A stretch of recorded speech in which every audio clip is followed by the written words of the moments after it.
ऋषभदेव अपने बच्चों से बोले, बेटा ये मानव शरीर खाली खाने पीने सोने और मर जाने के लिए नहीं मिला है। फिर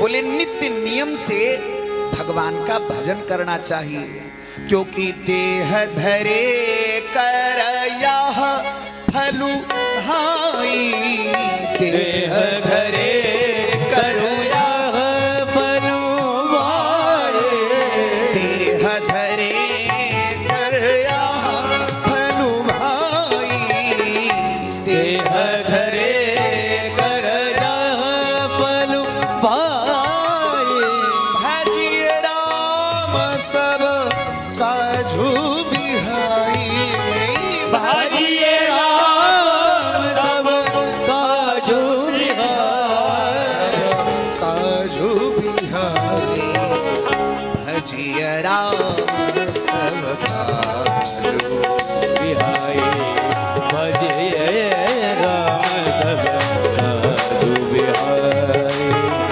भजिए राम सब काजू बिहाई।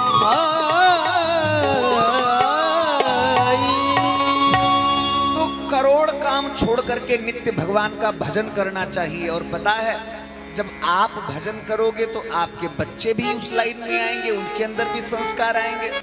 ऋषभदेव अपने पुत्रों से बोले, बेटा महत सेवा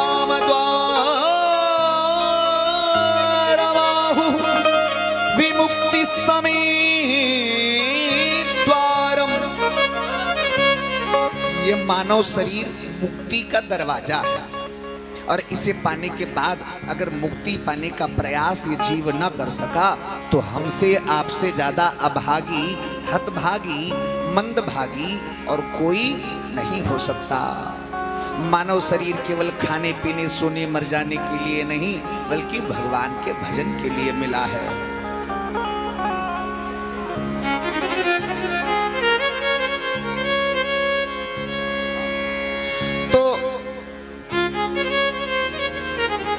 ऋषभदेव ने ऐसा उपदेश अपने पुत्रों को किया कि 100 में से 99 तो तुरंत ही बाबा जी बन गए। एक बचा जिसका नाम था भरत। भरत को गद्दी पे बिठाया गया। पता है, हमारे इस देश का नाम था आर्यावर्त। हमारा ये देश आर्यों का देश था। एक नेता की ऐसी बुद्धि भ्रष्ट हुई अभी थोड़े दिन पहले, बोला ये सब बाहर से आए हैं, ये देश तो हम मुगलों का था। भला हो तुम्हारा है? इस देश का नाम था आर्यावर्त। ये आर्यों का वर्त है, आर्यों का, हम सनातनियों का देश है। और इस आर्यावर्त में 3 भरत पैदा हुए। एक भरत राजा दशरथ नंदन भरत, दूसरे भरत शकुंतला नंदन भरत, और तीसरे भरत ये ऋषभ नंदन भरत, जड़ भरत जो कहे गए। इन 3 भरतों के नाम से ही इस आर्यावर्त को भारतवर्ष के नाम से जाना गया। हमारा ये देश भारतवर्ष कहलाया। भरत गद्दी पे बैठे, कई हजार वर्षों तक भरत ने राज्य किया। जब बुढ़ापा आया तो भरत ने सोचा कि चल करके अब जंगल में भगवान का भजन करना चाहिए। घर छोड़ा, घर छोड़ के वन में आ गए और भगवान का भजन करने लगे। एक दिन की बात, भरत जी गंडकी नदी में स्नान करने गए थे और वहीं ये स्नान कर रहे थे। सामने एक हिरनी जल पी रही थी और जल पीते पीते अचानक हुआ क्या, सिंह की गर्जना हुई। जैसे ही सिंह की गर्जना हुई तो सिंह की गर्जना को सुनते ही हिरनी प्राण बचाने के लिए भागी, छलांग लगाई। जैसे ही छलांग लगाई, हुआ क्या, गर्भ पानी में गिर गया। ये नवजात शिशु पानी में बहता जा रहा था। हिरनी पार गिरी, मर गई। भरत जी ने देखा ये बच्चा नवजात है, डूब के मर जाएगा, क्या करें। भरत जी ने जाकर के उस बच्चे को बाहर निकाला, उस बच्चे को अपने आश्रम में ले आए और अब उस हिरण के बच्चे का लालन पालन करने लगे। आए थे हरि भजन को और ओटने लगे कपास। इसी को कहते कपास ओटना। घर छोड़ के, माया छोड़ के भगवान का भजन करने आए थे और फिर से माया के चक्कर में पड़ गए। इस हिरण के बच्चे को पालने लग गए। एक दिन की बात, भरत जी गांव में इस हिरण के बच्चे के लिए दूध मांगने गए हुए थे।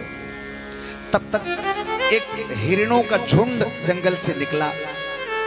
अब जैसे इस हिरण के बच्चे ने हिरणों के उस झुंड को देखा तो अपने स्वजातियों को देख करके ये हिरण का बच्चा भी उन स्वजातियों के संग हो लिया, चला गया। अब भरत जी लौट के आए तो भरत जी को हिरण का बच्चा ना दिखाई दे, भरत जी रोने लगे। तप छोड़ वनस्थली से हरी दूब के,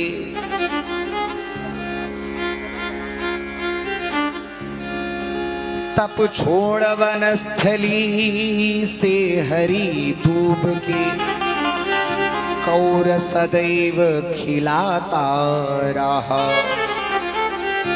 मुख चूम के अंक लगाता रहा, कर पीठ पे नित्य फिराता रहा। विमलेश सदा वन जंतुओं से जिसको था हाय बचाता रहा। वह प्राण से प्यारा दुलारा मेरा मृग छौना आहा कहाँ जाता रहा। अब तो हिरण के चक्कर में भरत जी का भजन छूट गया और हिरण हिरण ही जपने लगे। हा खग मृग हे मधुकर श्रेणी, हा खग मृग हे मधुकर श्रेणी, हा खग मृग हे मधुकर श्रेणी, हा खग मृग हे मधुकर श्रेणी, हा खग मृग हे मधुकर श्रेणी, हा खग मृग हे मधुकर श्रेणी। तुम देखी सीता मृग नयनी, तुम देखे सीता मृग नयनी, तुम देखी सीता मृग नयनी, तुम देखे सीता मृग नयनी। हुआ क्या, उस हिरण की याद करते करते एक दिन इनकी मौत आ गई।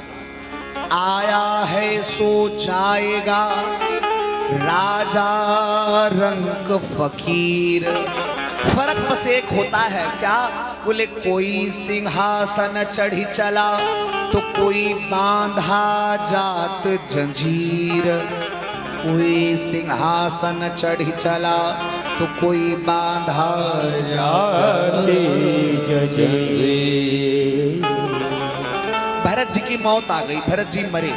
और पता है आपको, अंते यामती सागति, शास्त्र ऐसा कहते हैं, मरते समय जहां तुम्हारी बुद्धि जाएगी वही तुम्हारा अगला जन्म होगा, ये पक्का है। अब समय ऐसा आ गया, पहले लोग गैया पालते थे, अब गैया छोड़ो कुत्ता पाल रहे हैं। और कुत्ता पाले वहां तक तो ठीक, बहुत से घर ऐसे भी हमने देखे कि लोग अपने बिस्तर पे कुत्ते को संग में लिटाते हैं। कुत्ता मुंह चाट रहा, उनको कोई फर्क ही नहीं पड़ रहा।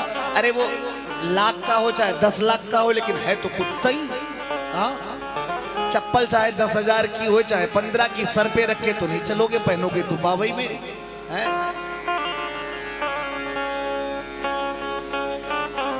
एक जगह हम कथा कह रहे थे, बात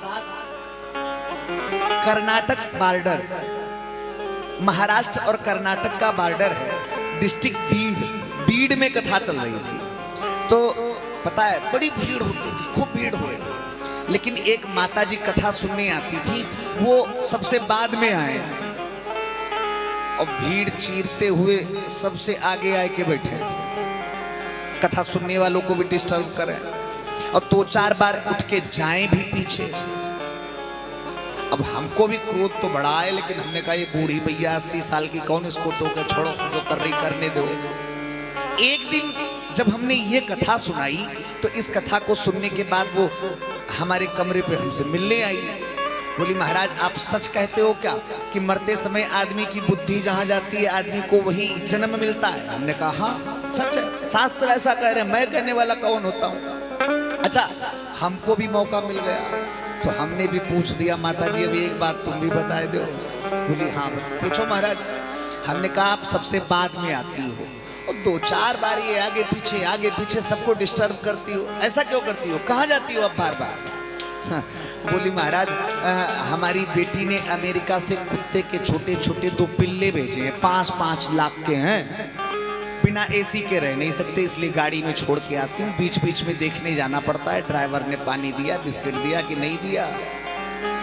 हाँ, हमने कहा माता जी भरत जी हिरण की चिंता करते करते मरे थे, हिरण की याद करते करते मरे थे, तो उनको अगला जन्म हिरण का मिला था, और तुम कथा में बैठ करके कुत्तों की याद कर रही हो तो तुम्हारे अगले जन्म के भगवान ही मालिक होंगे।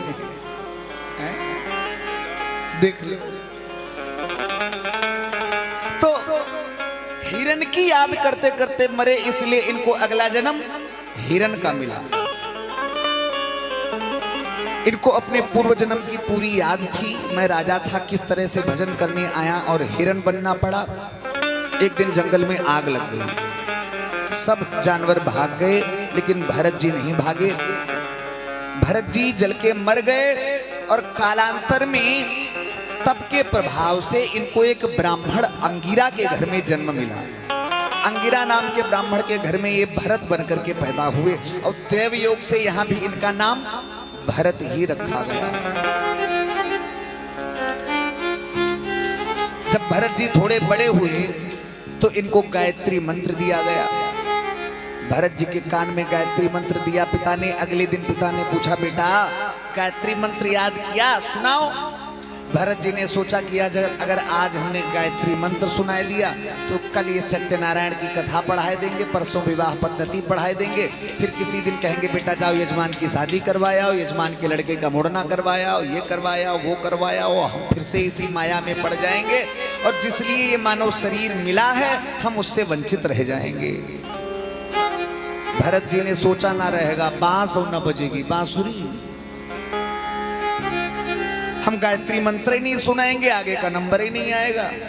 भरत जी ने गायत्री मंत्र ही नहीं सुनाया। पिता को लगा ये मूर्ख है, इसलिए भरत जी को जड़ कहने लगे और भरत जी का नाम पड़ गया जड़ भरत। इनकी चिंता में एक दिन हुआ क्या, इनके पिता की मृत्यु हो गई, पिता मर गया। जब बाप मर गया तो भौजाइयों ने शक्ति बरती, बोली अब तक तो कोई बात नहीं थी लेकिन अब आज के बाद अगर ये भरत कोई काम नहीं करेगा तो इसे घर में अन्न का एक दाना नहीं मिलने वाला। भाइयों ने सोचा ये मूर्ख है क्या काम करेगा, फिर भी घरवालियों के डर के मारे लेकर के खेत पे गए। जब खेत की फसल तैयार हो जाती है तो दिलीप भैया 2 डंडा बांध के वो मटकी लगाए के हैट वैट लगाए के खेत में खड़ा कर दिया जाता है ना, एक पुतला सा, क्या बोलते हो उसको? हाँ क्या बोलते? हमको सुनाई नहीं दे, कुछ जो भी बोलते हो आप समझ गए ना। हाँ। तो भाइयों ने सोचा कि उस धोखे से तो अच्छा ही काम करेगा, फसल मेड़ पे ले जाके बैठाए दिया। भरत जी मेड़ पे बैठ गए, सुबह से दोपहर, दोपहर से शाम। हुआ क्या, गैया खेत से चर के वापिस जा रही थी। जब भरत जी के खेत के पास से निकली तो भरत जी की हरी हरी फसल लहलहा रही थी। जानवरों की आदत, पेट भले ही भरा था, आम के खेत चुगोरी चिड़ियों भरी भरी पेट। शाम के समय भाई लोग देखने आए। जब भाई देखने आए तो देखा क्या, पूरी फसल चौपट। बड़ा क्रोध आया, घर लेके आए भरत को, बड़ी डांट पड़ी। भौजाइयों ने मना कर दिया आज इसे रोटी नहीं मिलेगी, रोटी नहीं दी गई भरत जी को। हुआ क्या, जब सब घर वाले भोजन कर चुके, जो घर की जूठन बची वो जूठन नाद में डाली गई जानवरों के लिए। जैसे ही जूठन नाद में डाली गई, भरत जी दौड़ के आए गए और नाद पे ही पलथी मार के बैठ गए और ठाकुर जी को बुला लिया। ठाकुर जी, जो कुछ दियो सो आगे राखा। मेरा नियम है बिना आपको भोजन कराए, बिना आपका भोग लगाए कभी कुछ खाया नहीं। सरकार, आज जूठन खाने का नंबर आया है तो ये जूठन भी बिना आपको खिलाए कैसे खा लूं। आओ पधारो। भोग लगा दिया ठाकुर जी का। तुदीयमस्तु गोविंद तुभ्यमेव समर्पये ग्रहाण सुमुखो भूत्वा प्रसीद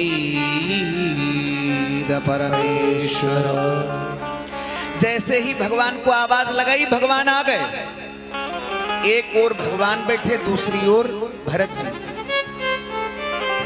कौन कहता है भगवान आते नहीं, कौन कहता है भगवान आते नहीं, ये कहो प्रेम से तुम बुलाते नहीं।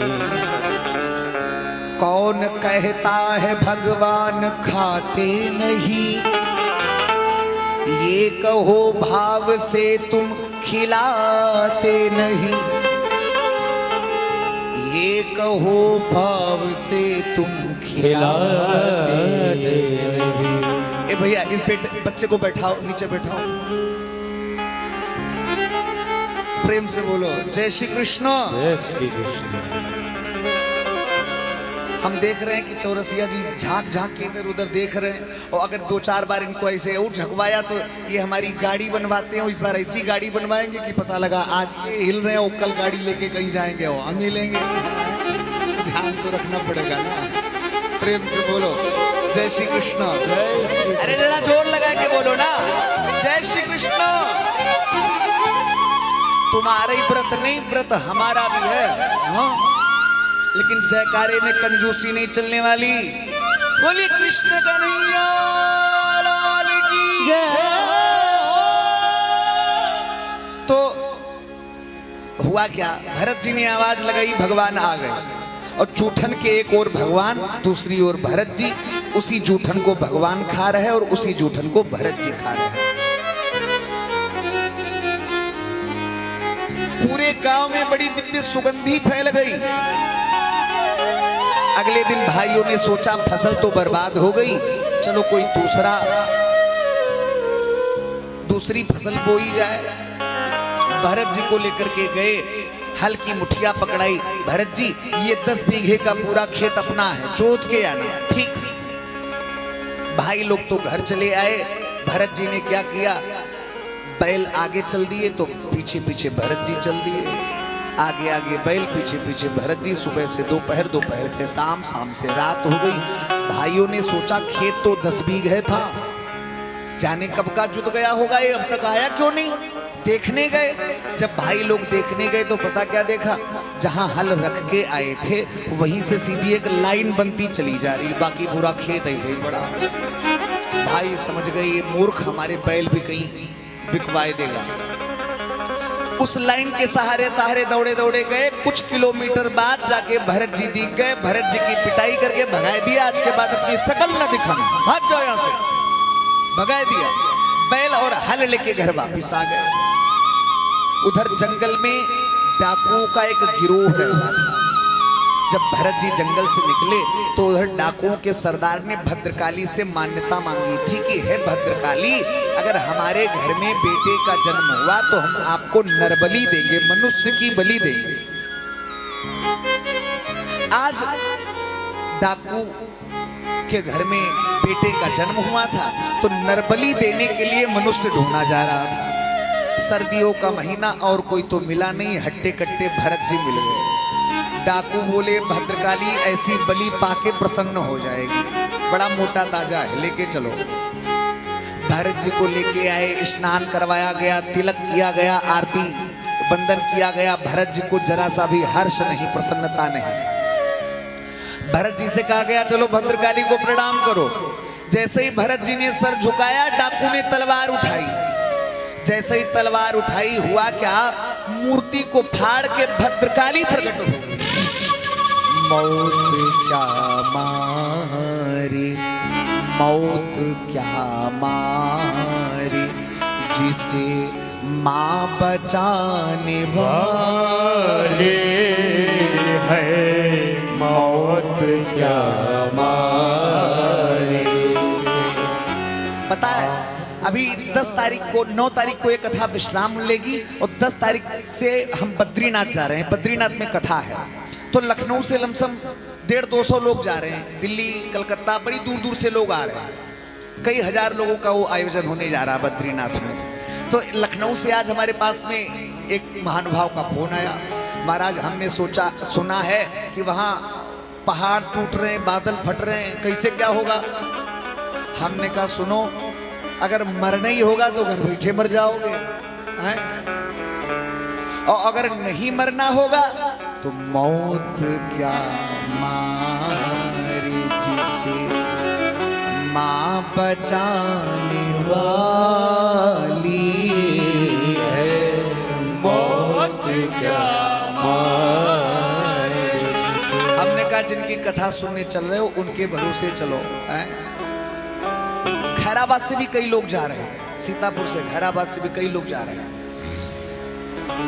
तो कहने का भाव, मूर्ति से भद्रकाली प्रकट हो गई, डाकुओं का वध कर दिया। अब मारने के लिए लाया किसको गया था और मर कौन गया? यही तो है।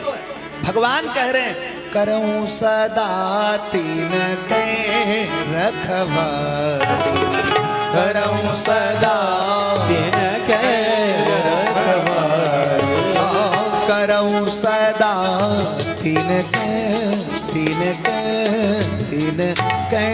रखवारी, करहु सदा दिन के रखवारी। जिमी बालक राखे महतारी, जिमी बालक राखे महतारी, जिमी बालक राखे महतारी, जिमी बालक राखे महतारी। जैसे माँ अपने बच्चे की रक्षा करती है, ठीक उसी तरह से भगवान अपने भक्तों की रक्षा करते हैं। आज भद्रकाली के रूप में भगवान ने भरत जी के प्राणों की रक्षा की। भरत जी वहां से आगे बढ़े, रहुगढ़ नाम के राजा को भूगोल, खगोल इत्यादि 10 अध्यायों में बड़ा दिव्य उपदेश किया।